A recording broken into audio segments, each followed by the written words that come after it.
Okay. So that property, as I said, was voted on by the board to be surplus. It was surplus. It went to Metro Council. Metro Council did not approve it for sale, as I recall, but it still stands as surplus property in their hands. Perfect. That was really all I needed. That's my one question. So there's no business for the board. I won't make any motions to modify the agenda. I'll just contact Quante Toombs and let her know that it's still in surplus status with us, and they need to decide if they want to sell it to Habitat for Humanity. Technically, it's still school property, but the board has surplused it, so you can, my understanding is you could reverse that if you didn't want to, or if you want to, or if you want to keep it there, you just keep it. I'm actually smiling behind the mask, I swear. Appreciate it. All right, thank you so much. Anything else? Any questions? That's all I had. Okay. Got a whole parade out there for you, bro. Anybody else have any concerns? It was a joke. It shouldn't have been repeated anyway. I'll tell you in private. All right, does anybody else have any concerns for capital needs? No, but I just want to make sure that moving forward, Dr. Gentry will be working with Capital Needs Chair, Abigail Tyler, to work through whatever next steps So what we'll regarding probably properties. do is propose a position, a committee description change to just expand it. Okay. But it is just properties management, which would include the capital needs component to it. So facilities management. I think we talked about that. I think with David, I did. I hear you. I'm sorry. So right now, we have a capital needs committee, and we talked before about needing to form an ad hoc committee under our previous board chair, form an ad hoc committee to discuss the properties that are no longer being utilized for schools in my district. So we've done some consolidation, so we've got some buildings that are standing unused. So I would just like for us to get together and, God bless David and Dr. Battle, who took several phone calls from me over weekends, over 4th of July weekend. Every other hour, somebody was calling, what's going on in Jolton? Why are you doing this? You said you didn't want it for school. What's going on at Lillard? Why are the buses there? Et cetera, et cetera. So just to talk about what do we do with buildings that are not being used? Are they available for sale? Because that's a big concern in the community, that we're not using them for schools, but we'll sell them to someone else. And eventually, all these things work together. We need to revisit Reimagine Ed to figure out what's the long-term plan for the district and things of that nature. So just what is our position on how we maintain those buildings? What can they be used for?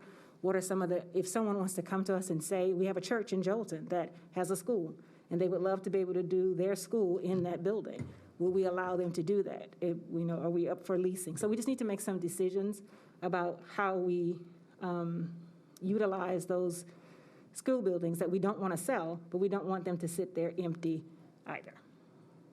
Sounds amazing, honey. Mrs. Tyler, did you have anything else? I just had a quick, okay. Nope, nothing else to add. Thank you for calling this. I'll be sending you all out the email. I confirmed with Dr. Battle that December 11th will be our next board retreat. I would love for you all to have any updates from your committees. So we'll be sending out the calendar invite, but it'll be December 11th, the full day retreat. We have a lot of things to talk about, but we're just gonna,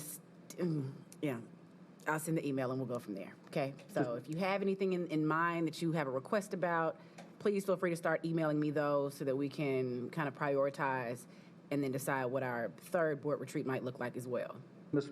Buggs, if I may, very quickly, just follow up one little thing to Dr. Gentry's point about the sale of that property and where it stands as a surplus piece of property.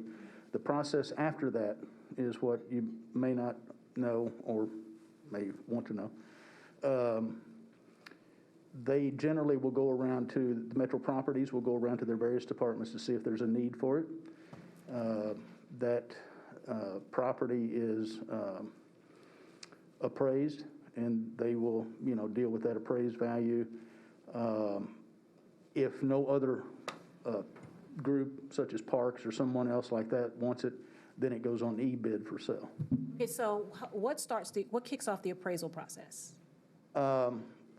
When we take it to you all, and then before it goes to council, we had an appraisal done on that property. So do we need to, that was a while ago. So It'll probably have to happen again because it's over a year old. Okay. And they usually like to stay within a year to 18 months on their appraisals. Right. So we would have to do that again. And you will If, initiate that? if the board directs Dr. Battle to do it, I will be more than happy to do it.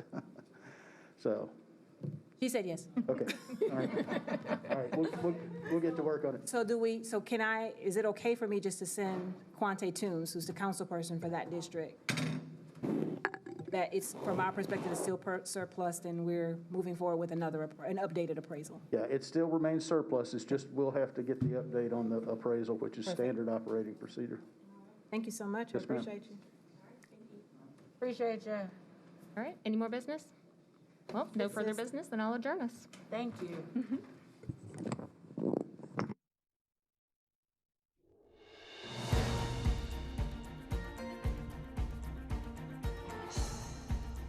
This has been a service of the Metro Nashville Network.